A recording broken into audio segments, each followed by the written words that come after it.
Welcome to Fred Achando Analysis, ladies and gentlemen. There is an Indian journalist who has gone berserk. A rogue journalist who has developed a penchant of releasing videos that are meant to demonize Raila Odinga and deceive the whole world about Raila and the Azimio coalition. The guy you see on the screen there is called Michael Mahanta. Now, Michael Mahanta runs a show on a channel called TFI Global Africa. In that channel, he seems to be releasing videos that go against the US. He's a man who does not like the Western invasion of Asia and Africa. But he promotes William Ruto's ideologies in those videos.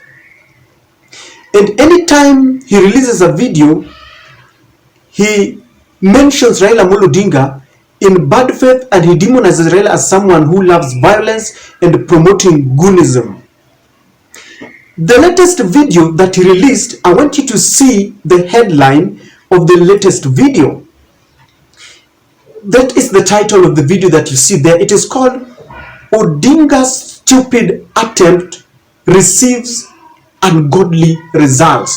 Look at the choice of words. Odinga's stupid attempt. I mean, there could have been another way of putting it, but he decided to call it stupid attempt. And on top he says, Ruto goes unstoppable in Kenya. I want you to note that this is an Indian national. He neither lives in Kenya nor understands what is happening in our country. This guy is either ignorant or stupid or both. I want us to listen to the latest video that he released. This video that he says Odinga's stupid attempts. This video is only 5 minutes, and I want to request you to dedicate your time to listen to all of it, because it's going to form part of this analysis. Once you listen to all of it, just give me another 2 minutes to deconstruct what the lies and the fallacies against Raila Odinga, because this guy is deceiving the whole world. There are people who do not understand the politics in Kenya. So let's listen to this video, and I want to request you again, I want to beseech you, listen to the whole of this video, because we want to put things straight, ladies and gentlemen. The 2022 general elections in Kenya have come and gone, and William Ruto emerged as the winner after a chaotic race. But it seems like being the president is not all roses and sunshine for him, as the opposition is already calling for his resignation. Sure, some of their grievances might be legit, like the skyrocketing inflation and costs, but we all know there's always more to the story than what meets the eye.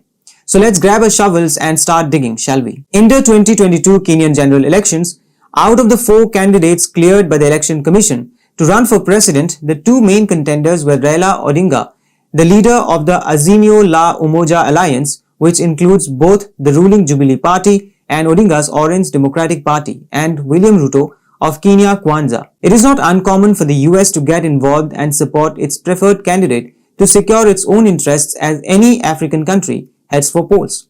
This was also the case in Kenya's elections.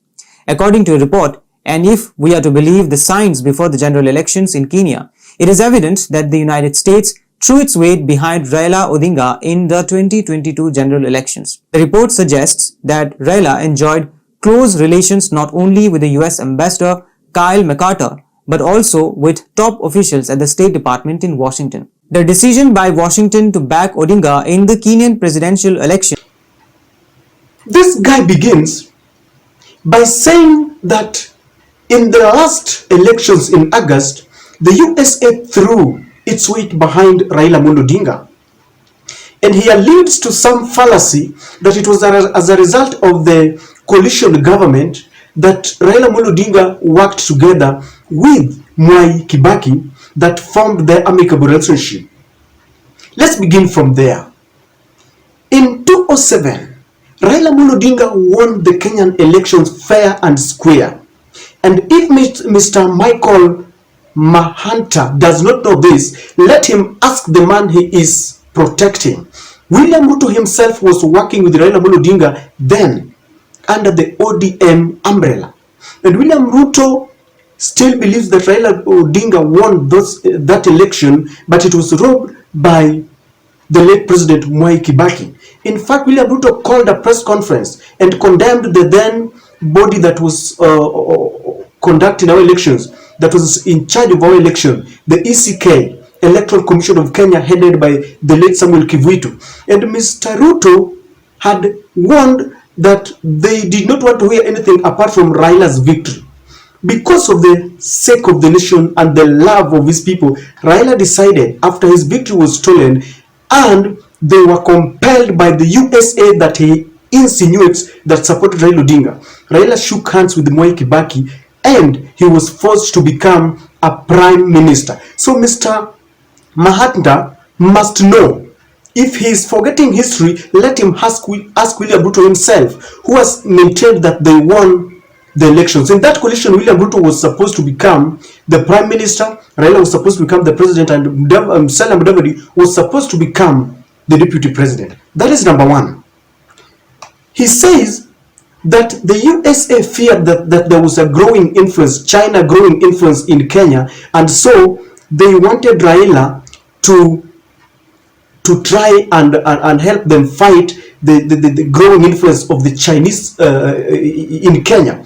Nothing can be further from the truth, because Kibaki, the former president Mwai Kibaki and Uhuru Kenyatta had leaned towards the east. They were working closely with the Chinese government. That is why we have the standard gauge railway, Thika Road and all that. So when Raila shook hands with Uhuru Kenyatta, he was campaigning and he was saying that he was going to perpetuate the legacy of Uhuru Kenyatta. That means he wanted to go the Chinese way. USA did not like the idea of someone working with the East, because it is true the growing Chinese influence in Kenya was really worrying the USA, and they knew that Raila Odinga was going to work to perpetuate Uhuru's legacy. And that is why William Ruto hurriedly went to Chatham House and signed a deal where he promised them that he was going to work with them. To know, Mr. Michael Mahanta must know this. Immediately William Ruto was sworn in as the president, he lifted the ban on GMO, genetically modified organisms, that Uhuru had placed for 10 good years. So this tells you that Raila Odinga was working with Uhuru Kenyatta, and the USA did not like this, and that is why they brought in William Samoei Ruto. Then he also says that this handshake between Uhuru Kenyatta and Raila Odinga was presided over by the USA and Michael Godek. It is true, but it is also as a result of Raila's victory being taken away in 2013 and in 2017, then the USA forced them to work together. So this idea of trying to lie to the globe that the USA was had thrown its weight behind Raila Odinga is a fallacy, and it is a lie. And Mr. Mahanta, wherever you are, please be informed that you stop lying about the Kenyan politics. Ladies and gentlemen, Ruto is a puppet of the West. They made him become the president. For the first time in the history of our elections, I saw dignitaries pitching camp at the bombers of Kenya, where tallying and verification of result was going on. The norm has always been that the diplomats would wait for the day of declaration of results, then they would be invited to come and grace the occasion. But these people spent their days during counting and tallying and verification. That's something that really causes eyebrows. Then the USA ambassador to Kenya send a travel advisory to their people not to travel to Kisumu on a day that the IEBC was to declare William Samoei Ruto, and the day when our court, the Supreme Court, was to declare William Samoei Ruto. And then the United Nations Secretary General called Raila Odinga and it was a kind of a soft warning that they were discussing peace within the region, and they want Raila not to take people to the streets. That was just a few hours before the Supreme Court released their verdict, because they knew very well they wanted William Ruto, and they feared that Raila would take people to the streets. Mr. Michael Mahanta, please be informed that you cannot fool the people. We understand Kenyan politics more than you do, and we know what happened. Use your channel correctly and speak the truth. If you have been bought, please spare us. I have always told people who want to lecture us on our politics, because we were there. Some of them were not there at all.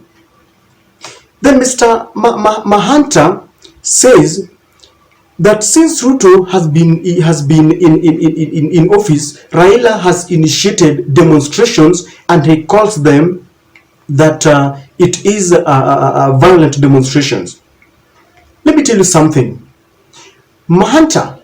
I want you to understand that in our constitution we have the freedom, in fact not a freedom, we have the right to demonstrate peacefully.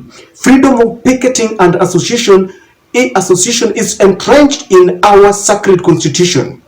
I want you to check your facts very well, because even the international media, BBC and CNN and Al Jazeera, have captured this. When people are going on with their peaceful demonstrations, the police unleashes terror on them. Recently, the government sponsored goons, and they burnt the property of the immediate former president of Kenya, Mr. Uhuru Muigai Kenyatta. Mr. Mahanta, you are not talking about this. So the demonstrations have been very peaceful until the police comes in with violence. I want to invite you to go and check the international media. You might not trust me on this. Let's go on, because I'm about to finish. He's saying that Raila has remained resolute that he will proceed with the demonstration. Yes. And he tells us that Rigathi Gachagua, the deputy president, has said that we will lose 2 billion Kenyan shillings. Mr. Michael Mahanta, the money could be more than 2 billion Kenyan shillings. And let me tell you something. Raila has said that the demonstrations will go on for 2 days in a week. That means Kenya will be losing 4 billion Kenyan shillings in a week. But no one wants us to lose money. It is the government. Raila Odinga has given conditions. Open the server. Mr. Mahanta, if you believe that Raila won the elections, ask your friends to open the server so that we can know who won. From where I am, I don't know who won. From where you are, you don't know who won. So Mr. Michael Mahanta, please check your facts before you release any video. We will not allow you to hoodwink Kenyans. We will not allow you to deceive the whole world. There's only one thing that we share in common, that the West usually interferes in the affairs of maybe African countries and Asians. If you really feel offended, please face facts and tell them off. On this, you are wrong. William Ruto was supported and is still supported by the West. Check your facts. And I really, by the way I've subscribed to your channel, I'll be listening, but please keep your facts well. You're doing a good job, only that you stop lying to the whole world. The last thing, the server must be opened. The cost of living, Mr. Mahatma, must come down in our Kenyan scenario. And tell your friend and the Ruto administration to ensure that they appoint people into offices that reflect the image of Kenya. For your information, Mr. Mahatma, Mr. Mahanta, William Samoei Ruto and Rigathi Gachagua have always maintained that this government is a limited company, and only those who voted for them have got shares. Maybe you didn't listen to that. You need to check out for that. Deal with the problems in your country, in India, before you poke your nose into our business. Please do yourself an honor and don't poke your nose into people's businesses when you don't know what they are going through. It is only he who wears the shoes that knows where the shoes is pinching. Stop lecturing people about our elections. You know nothing. We were there during the declaration. We knew how all this started, and we know what has brought us to where we are.